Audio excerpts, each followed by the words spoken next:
تم مجھے جتنی اذیت دے سکتے تھے تم نے دی، اب تم دیکھو گے میرا صبر اور میری خاموشی۔ اب مجھے تکلیف نہیں ہوتی چاہے جتنی اونچائی سے گرایا جائے، کیونکہ مجھے ان ہاتھوں نے دھکا دیا جن پر مجھے یقین تھا۔ میں خوش ہوں تو بس تمہاری خوشی کے لیے، یہ مت سمجھنا کہ میرا دل نہیں دکھتا۔ میں نے کچھ لمحے خاموش رہ کے دیکھا، میرا نام تک بھول گئے میرے ساتھ چلنے والے۔ میرے دل نے کبھی کسی کا برا نہیں چاہا، یہ بات اور ہے کہ مجھے ثابت کرنا نہیں آتا۔ تکلیف انسان نہیں دیتا، اس کے الفاظ اور لہجے چیر دیتے ہیں، اور کبھی کبھی سامنے والے کی غلط سوچ زندہ مار دیتی ہے۔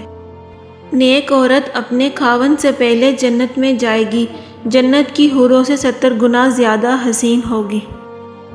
عورت کو اللہ نے تیسری آنکھ بھی دی ہے، جس سے وہ مرد کے اس انداز کو پہچانتی ہے جس انداز سے وہ اسے دیکھتا ہے۔ وقت گزرتا ہے اور گزرتا چلا جاتا ہے، آج جو غم یا تکلیف ہے کل اس کی جگہ کوئی خوشی لے لے گی۔ غم کے بوجھ تلے خود کو نڈھال نہ کریں، ثابت قدم رہیں، اللہ آسانیاں پیدا کرے۔ اپنے جذبات کچل کر دوسروں کے جذبات کا احترام کرنا، یہی وہ منزل ہے جہاں انسانیت تکمیل پاتی ہے۔ جانتے ہیں انسان کسے کہتے ہیں؟ جس کی آنکھ میں احترام ہو اور الفاظ میں نرمی، جس کے اخلاق میں رحم دلی اور مقاصد میں اعلیٰ ظریفی۔ ناراض ہمیشہ خوشیاں ہی ہوتی ہیں، غموں کے اتنے نخرے نہیں ہوتے۔ اتنے اچھے بھی نہ بنو کہ لوگوں کو برے لگنے لگو۔